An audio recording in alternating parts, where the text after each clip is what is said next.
ભારતીય કોસ્ટગાર્ડે 4 ડિસેમ્બર 2024ના રોજ ઉત્તર અરબી સમુદ્રમાંથી ડૂબી ગયેલા ભારતીય જહાજ એમએસવી અલ પિરાનપીરના 12 ક્રૂ સભ્યોને સફળતાપૂર્વક બચાવ્યા. ભારતીય કોસ્ટગાર્ડ અને પાકિસ્તાન મરીન સિક્યુરિટી એજન્સીના સંયુક્ત સાહસથી આ ઓપરેશન પાર પડ્યું. ઈરાન જઈ રહેલા ભારતીય જહાજ સાથે દુર્ઘટના બની હતી. નાવિકો એક નાની નાવનો સહારો લઈને જીવ બચાવ્યો હતો.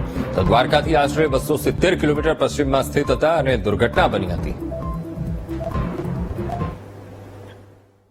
ये जो 12 लोगों को रेस्क्यू करने का जो मिशन कोस्ट गार्ड ने किया है, ये सी कंडीशंस फेवरेबल नहीं थी, रफ सी कंडीशंस थी. उस रफ सी कंडीशंस में हमारे जहाज ने, हमारे जवानों ने इस ऑपरेशन को अंजाम दिया है, जो कि हर तरह से देखा जाए तो काफी कठिन था. ત્યાંથી અમે ભરીને જતા હતા ઈરાન. રાસ્તા કરાચી બાજુ ગયા, હવામાન રાતના ખરાબ થઈ ગયો, વાહનમાં પાણી આવવા માંડ્યો. આખી રાત વાહનમાં પાણી કાઢ્યું, વાહન તૂટી ગયો. સવારમાં 6 વાગે અમે હોડી ઉતારી, બોયામાં ઉતર્યા, બોયો તૂટી ગયો હોડીમાં. પછી કોસ્ટગાર્ડ ને અમારે શેઠને જાણ કરી. કોસ્ટગાર્ડ વાળા સવારમાં બપોરે 2 વાગે આવી અમારી મદદ કરી પોરબંદર લઈ આવ્યા.